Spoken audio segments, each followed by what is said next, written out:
what made you want to become a BIPOC writer to begin with? I mean, writing for me wasn't something that I really thought of. It was something I realized that I was good at. And when I realized that it was something I was good at, then it became something that I decided I wanted to pursue and do more with. So it wasn't something where, I always knew that I wanted to write. It was just kind of something where I realized that I had a talent and people encouraged me to pursue that talent. And are there any like specific issues or topics that you cover in any of your writing, if there are any? And what Um, do you want your readers to take away from your writing? I mean, I try to speak about the human experience through the lens of being black and male. So with that, it comes, racism is a big part of a lot of things that I write. Um, Looking at gender, socialization, pop culture and media. Those are all pretty big topics that I like to cover in my work. But I mean, I also have stuff about all sorts of stuff that are going on and happening. So I try to keep it as relevant to the human experience as possible. I don't have writing that is about nature and stars and all that kind of stuff. That's just never really been my thing. In terms of what I want people to take away from my writing, I think it's really a matter of just a different perspective and a different understanding of the world that we live in and how you can see and experience that world. Um, and for a lot of people who might not be black, might not be of color, it's a window into how we see and experience and live. Um, that other people might not always have the opportunity to know or realize that this experience is actually happening right around them. Mhm. And if you can give like a rough number per se, how many books would you say you've been able to like put into like libraries and bookstores between last year and now amidst the pandemic? Between last year and now, I haven't had any books that have gone into bookstores. I was actually supposed to launch my last book on the 14th of March, and the event got canceled on the 13th of March because of the pandemic. So that book still hasn't officially been launched, but I've still sold copies of it online and that sort of thing, and I'm just waiting to figure out the best way to actually launch it at some point this year. Mm.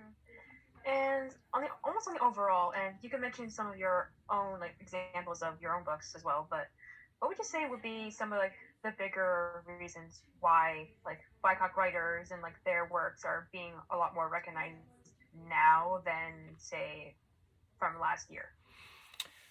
I mean, one of the big reasons why a lot of BIPOC writers are being looked at now um, is because the calls around systemic racism are so loud now. The Canadian publishing industry is historically systemically racist. And has done an excellent job of keeping a lot of writers of color outside or pushed to the margins. And now, when people are calling all of these different, industries to task, and they're being made to speak about, who are the people that we are publishing, who are the people that we're supporting, and realizing that all of these people are white, there's a lot of pressure being put on, the publishing industry right now to remedy that. When I started my career, and I was trying to get my work published, they told me there's no audience for what I write. Nobody cares about the things that I'm talking about. So from the very beginning, I took my thing was all about self-publishing, even at a time when self-publishing wasn't even a thing yet. It wasn't even a genre or a label yet. But that was the only way that I had to get my work out. And to date, I don't have a title that has sold less than 1,000 copies, and the books aren't in stores. They're just kind of out there, and people know where to find them because there is an audience. It was just that the publishing community, if you will, didn't care for those audiences, didn't value those audiences, weren't willing to put in the work to find those audiences. So for many of us as writers, we are constantly pushed to the sides, pushed to the margins, and now they're in a situation where you're starting to see a lot more people getting published. But the question that we have to ask ourselves is, are they getting published because the literary world now sees value in those pieces of work, or are they trying to protect their bottom line, and are they trying to be responsive to these pressures? So it'll be interesting to see how this carries forward beyond this moment, because right now it's very topical and in the moment, but will this be something that affects how they do things long term moving forward? And it's funny you mention all of that because kind of similar question is like, do you think there's like why do you think that this kind of recognition is only being announced like right at a time where, like, of course racism is like a big thing, as with all the protests from last year. Like, why do you think it's taken this long for that recognition to be made aware of? I think it's taken this long for this sort of recognition to happen because when you have systemic racism, it's very easy to be comfortable in your racism. So unless somebody calls it out and says, hey, these actions are problematic, you're so accustomed to being able to say, well, this is just how it's been. This is just how we do things. And, those people who've been knocking on the door saying, hey, this stuff is problematic and you are part of the problem, that is the reason why now we're starting to see a lot of these people starting to respond and trying to, publish a lot more works from BIPOC writers. Um, so it's they're trying to respond to the time, but also we also have to acknowledge that the publishing world is also struggling to make money, struggling to be relevant in a time where there's so much digital stuff happening. People have so much access to find the works that they want through other means, that part of it might also be trying to protect the bottom line, trying to stay relevant, trying to stay in business. And part of that staying in business is to now do the work to try to find those audiences that you never valued before this moment.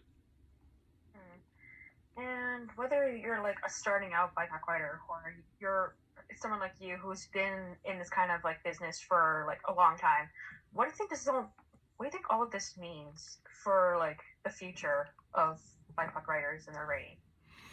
I think it's good in the sense that there's going to be a lot more spotlight put on to BIPOC writers.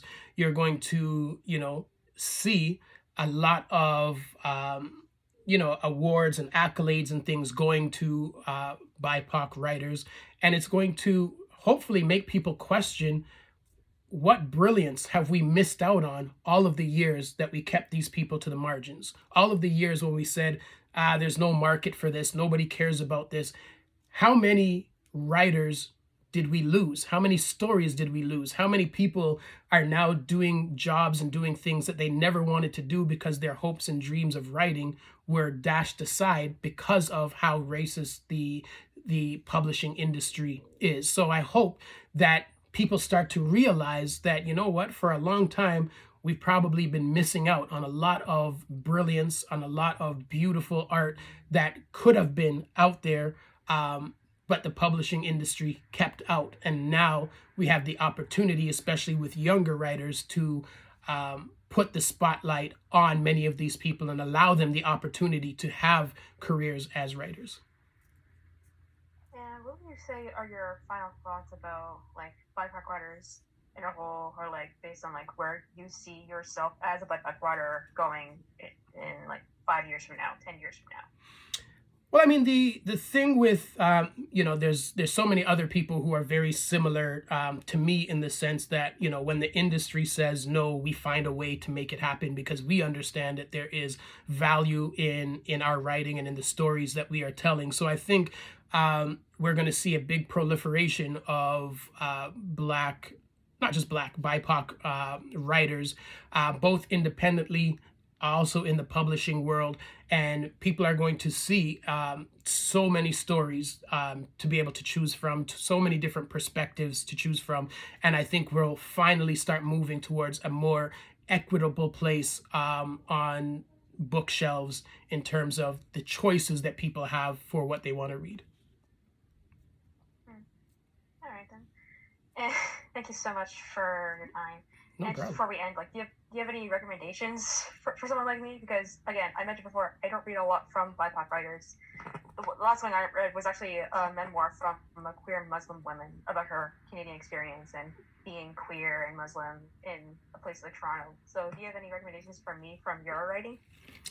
Well, I mean, from my writing, I mean, definitely, I would say, I mean, my latest work, period, and other lessons from my daughter, is a good place. It's a collection of poems that look at gender and socialization, as well as my book before that, No Apologies, which looks at race and socialization.